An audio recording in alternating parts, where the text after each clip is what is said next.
Friends, আসসালামু আলাইকুম। কি অবস্থা সবার? আশা করি সবাই ভালো আছেন।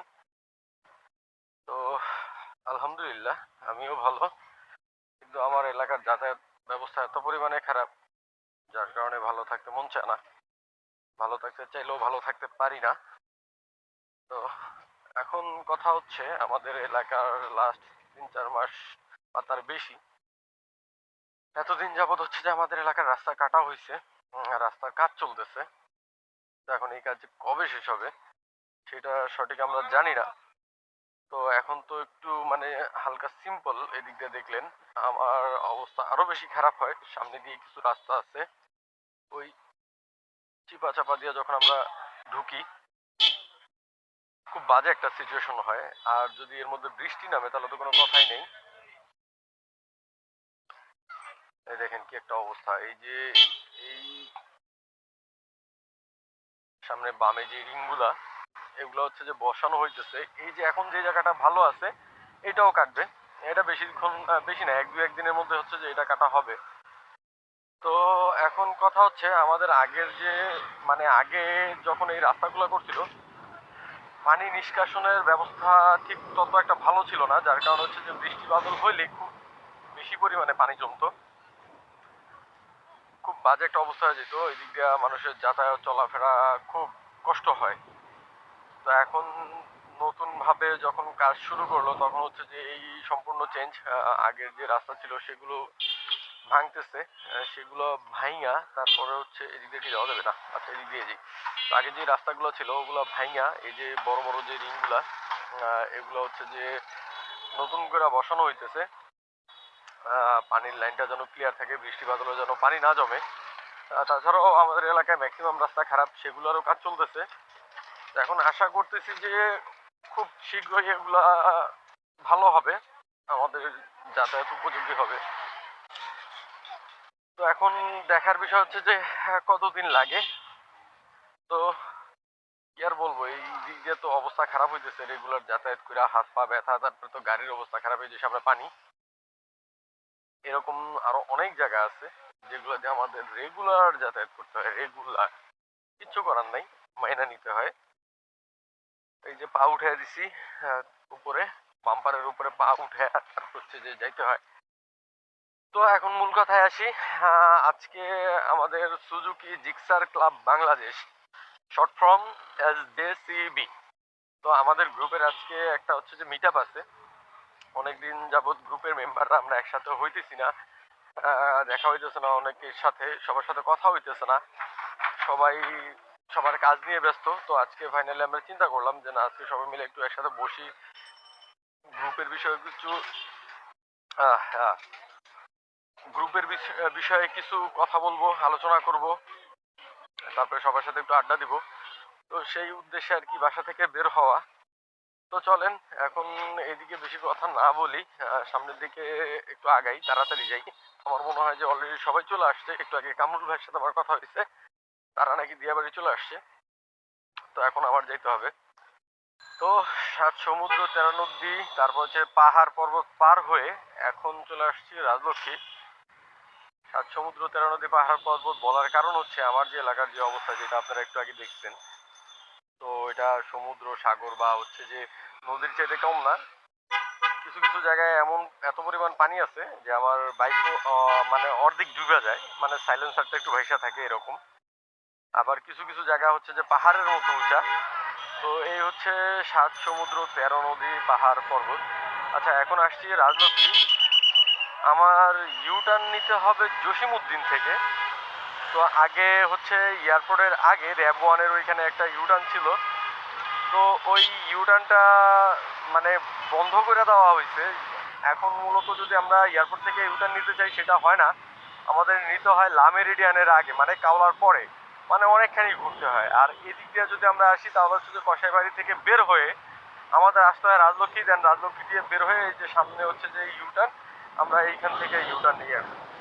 এখন মূলত প্রবলেমগুলো হচ্ছে এলাকার রাস্তাঘাটা, তারপরে হচ্ছে যে ইউটার্ন নাই, খুব প্যারার মধ্যে আছি। কোথাও যদি যাইতে হয় আমাদের অনেকখানি সময় নিয়ে বের হইতে হয়। আস্তে সামনে বামে যাব, সরি ডানে যাব, বামে না। ও আমার তো স্পিড লিমিট ক্রস করে ফেলছে। আমাদের তো এখন নতুন স্পিড লিমিট চলে আসছে, যেটা হচ্ছে যে 30। এখন কথা হচ্ছে 30-এ বাইক চালাইলে পিছন দিয়ে রিক্সাওয়ালা এসে বলে, মামা কি চালাইতেছেন, সাইড দেন। তো এই হচ্ছে অবস্থা। এখন হাইওয়েতে বা হচ্ছে যে এরকম রাস্তায় যে 30-এ যে চালাবো, এটা তো পসিবল না। কিভাবে পসিবল? রিসেন্টলি একটা ভিডিও দেখলাম যে একজন সাইকেল চালাইতেছে, সেটা হচ্ছে যে 40-45, আর একজন বাইক 20-এ বা 30-এ চালাচ্ছে, সে সাইকেলের পিছনে। আবার আমি নিজে আস্তে আস্তে চালাইতেছি, আমার রিক্সাওয়ালা বা অটোওয়ালা বলতেছে, মামা সাইড দেন, কি হয়েছে, সমস্যা নাকি গাড়ির, নাহলে দেন আমি চালাই। তো এই হচ্ছে অবস্থা এলাকার ভিতরে বা হচ্ছে যে মেইন রোডে। তো এখন কি করব, কিছু করার নাই, নিয়ম যেহেতু হয়েছে সেটা তো অবশ্যই মানতে হবে। তো এই মুহূর্তে এখন আছি রাজলক্ষ্মীর পিছন সাইডে, এই দিক দিয়ে ভিতর দিয়ে হচ্ছে যে ডাইরেক্ট চলে যাবো দিয়াবাড়ি। দিয়াবাড়িতে সবাই আছে, কামরুল ভাই লোকেশন দিল। রাইট নাও আমি এখন হচ্ছি দিয়াবাড়ি সেন্টারে, মানে মিডল পয়েন্ট যেটা। সামনের সূর্যটা অস্থির দেখা যাইতেছে, জানি না এখন ক্যামেরাতে দেখা যাইতেছে কিনা সেটা বুঝতেছি না, বাট আমি খালি চোখে যেটা দেখতেছি খুব সুন্দর লাগতেছে। তো এখন কথা হচ্ছে, আমাকে লোকেশন পাঠানো হয়েছে ওই যে সামনের সূর্যটা, জানি না কতটুকু ক্যামেরায় ফোকাস করতেছে বা দেখা যাইতেছে। তো খালি চোখে যেটা দেখতেছি আসলে খুব সুন্দর। তো এখন কথা হচ্ছে, আমাকে লোকেশন পাঠাইছে কামরুল ভাই। আমি একটু লোকেশনটা দেখবো, লোকেশনটা দেখে দেন হচ্ছে যে ওনাদের কাছে আমি যাব যে কোথায় আছে। যতটুকু বুঝলাম যে ওনারা এইদিকেই আছে, মিরপুর থেকে যেহেতু আসছে ওনারা এই সাইডেই আছে। আমার এখন লোকেশনটা দেখতে হবে একটু। কামরুল ভাই, কামরুল ভাইয়ের লোকেশন সাইড দাঁড়াই, লাইভ লোকেশন। বাহ, লোকেশন শো করতেছে না কেন? শো করছে, শো করছে। আচ্ছা, আমারটা দিই, দিলাম। আচ্ছা আচ্ছা আচ্ছা, আমি আসছি এদিক থেকে। ঠিক আছে, তাহলে সামনে হচ্ছে একটা দুইটা, বুঝতে পারছি, এক দুই সামনে একটা লেক আছে। ওকে ফাইন, আর দেখতে হবে না। এখন সামনে দিকে আগাইতে থাকি, বুঝতে পারছি। সামনে একটা লেক আছে, ওইখানে রিসেন্টলি দেখলাম যে কিছু ভিডিওতে দেখলাম যে ওইখানে হচ্ছে যে মানুষ নৌকা চালাইতে পারে, ভাড়া দেয় সম্ভবত নৌকা। আচ্ছা, একটা জিনিস দেখি, এই যে আমি যে 30-এ চালাই, রিক্সাটা কততে চলতেছে এটা একটু দেখি। এই দেখেন, আমি 30-এ, তার মানে রিক্সাটা কত, রিক্সা কিন্তু আগে যাইতেই আছে। রিক্সা যেহেতু আগে যাইতেই আছে, তার মানে হচ্ছে যে তার আরো বেশি, 35-40 এরকম আছে। তো এখন কথা হচ্ছে, এখন আমি যদি এইভাবে চালাই, আমার তো পিছন দিয়ে রিক্সাওয়ালারা এসে বলবে যে, মামা কই থেকে উঠাইছেন আপনি, কোন ক্ষেতের থেকে, হয় সরেন নাহলে আম করে যাইতে দেন, এই কথাই কিন্তু বলবে। তা যাক, এখন ওইটা বলে লাভ নাই, আমি আমার কাজের দিকে আগাই। দেখেন, রিক্সার রাজত্ব সব তাদের। আচ্ছা চলেন আগে সামনে যাই, সবার সাথে দেখা করি, দেন হচ্ছে যে কথা বলি।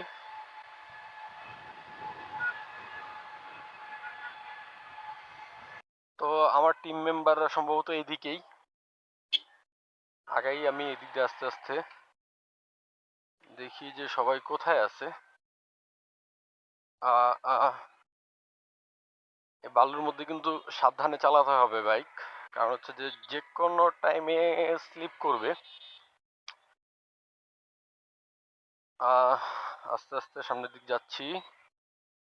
অনেকদিন পর এরকম একটা জায়গায় আসলাম, ভাল লাগতেছে। কিন্তু এখানে আরো আগে আসার দরকার ছিল, যেটা বুঝতেছি যে আর একটু আগে যদি আসতাম, তাহলে হচ্ছে যে সূর্যের আলোটা যখন থাকতো তখন কিন্তু আরো বেশি সুন্দর দেখা যেত। তো লেট করে ফেলছি, আসলে বোঝা যায় না যে সময় কোন দিক দিয়ে চলে যায়। আজকে যেহেতু শুক্রবার, নামাজের পর একটু জাস্ট খালি শুইছিলাম, শোয়ার পরে তারপরে তো আর সময়ের আগামাথা কিচ্ছু পাই না। নানা ভাই, এই যে আমার টিমমেটরা সামনে, আর সূর্যটা অস্থির দেখা যাইতেছে, জানি না কতটুকু বোঝা যাইতেছে। তো চলেন সামনের দিকে আগাই। এই তো বিকেল বেলা সবাই আসছে হচ্ছে এখানে ঘোরার জন্য। কি দরকার ছিল, এই দেখেন আমার কুইচা পাইছে। আহ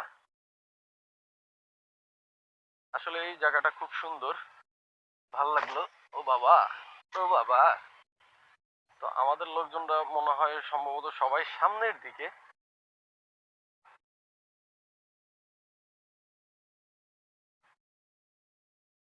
এই হচ্ছে ভিউ, সুন্দর একটা জায়গা, সবাই এখানে।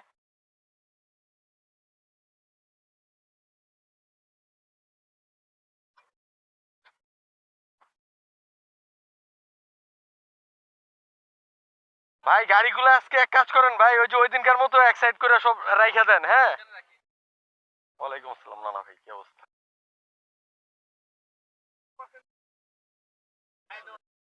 আলহামদুলিল্লাহ ভাই।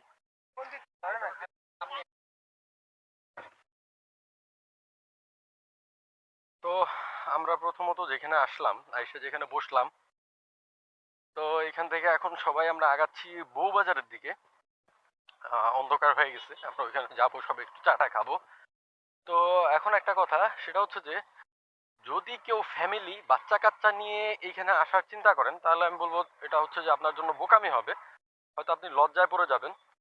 কারণ এইখানের যে পরিবেশটা দেখলাম, আসলে ওইভাবে বলতেছি না, জাস্ট এতটুকুই বলবো যে যদি কেউ ফ্যামিলি নিয়ে আসেন, আপনি হাজবেন্ড ওয়াইফ, আপনার বাচ্চা আছে সাথে, তখন অবশ্যই এই জায়গাটা অ্যাভয়েড করবেন। ঠিক আছে, এই জায়গাটা হচ্ছে যে আপনাদের জন্য না, এটা জাস্ট কাপলদের জন্য। তো যাক, সবাই সামনে, আমি পিছনে। আসার সময় কোন দিক দিয়ে আসলাম? আমরা ওই সাইড দিয়ে আসলাম না? আচ্ছা, কে যেন কল দিছে আমাকে। তন্ময় ভাই। তন্ময় ভাই, ফোন দিছিলাম হচ্ছে যে দিয়াবাড়ি আসছিলাম এই কারণে। হ্যালো, এখন আপনি কই? ও, বাসায় গেলেন? আচ্ছা ঠিক আছে, আমরা ওই যে দিয়াবাড়ি আসছিলাম, তো এই কারণে আপনাকে ফোন দিছিলাম। আচ্ছা। ও, আচ্ছা আচ্ছা, ঠিক। ও, আচ্ছা আচ্ছা আচ্ছা, ঠিক আছে, তাহলে এবার রেস্ট করেন। আচ্ছা, আল্লাহ হাফিজ। আচ্ছা, তন্ময় ভাই ফোন দিছিল। তন্ময় ভাইকে আমি ফোন দিছিলাম এইখানে আসার আগে। এই যে অনেকদিন ধরে তন্ময় ভাইয়ের সাথে আমার দেখা হয় না, তো যেহেতু তন্ময় ভাইয়ের সাথে দেখা হয় না, তার কারণে ফোন দেওয়া হয়েছিল। উনি বললো যে ধানমন্ডি ছিল। তো যাক, এখন সামনের দিকে আগে, সামনে সবাই যেহেতু সামনে চলে গেছে, পরে আবার হচ্ছে যে ফোন দিতে হবে যে কে কোথায় আছে। আ আ আ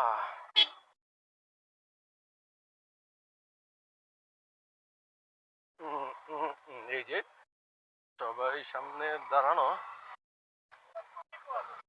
আমার লোকজন কই? এগুলো তো আমার লোকজন না মনে হইতেছে। না, আমাদের সাথের লোকজন এগুলা না, সবাই সামনে চলে গেছে। আচ্ছা চলেন সামনের দিকে আগাই, সামনে গিয়ে হচ্ছে যে আমরা একটু বউবাজার বসবো। কই সবাই কই? এ নানা ভাই আসেন। এ সবাই আল্লাহ হাফেজ। আল্লাহ হাফেজ। আল্লাহ হাফেজ সাদিল ভাই। আল্লাহ হাফেজ ভাই, আল্লাহ হাফেজ। তো আমরা এখন সবাই বের হয়ে গেলাম বউবাজার থেকে।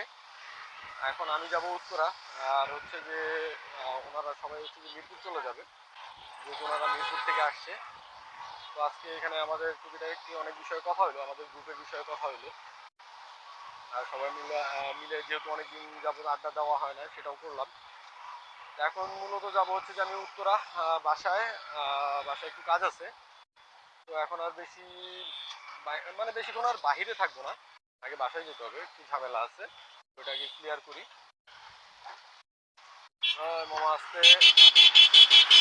হ্যাঁ, তো চলেন আস্তে আস্তে সামনের দিকে আগাই। আর অনেকদিন যেহেতু ভিডিও করা হয় না, ইনশাল্লাহ চেষ্টা করতেছি এখন থেকে রেগুলার ভিডিও করার, দেখি কি হয়। কারণ হাতে একটু সময় স্বল্পতা, বা হচ্ছে যে কাজের প্রেশার, যার কারণে হচ্ছে যে আগের মতো সময় দিতে পারতেছি না ভিডিওতে। তো দোয়া করবেন যেন আগের মতো সবাইকে সময় দিতে পারি, সবার জন্য ভিডিও বানাইতে পারি। তো আজকের ভিডিও এই পর্যন্তই থাক। সবাই সুস্থ থাকবেন, ভালো থাকবেন, ইনশাল্লাহ দেখা হবে আগামী কোনো ভিডিওতে। আর বাইকার ভাইরা অবশ্যই সাবস্ক্রাইব করবেন। আল্লাহ হাফেজ।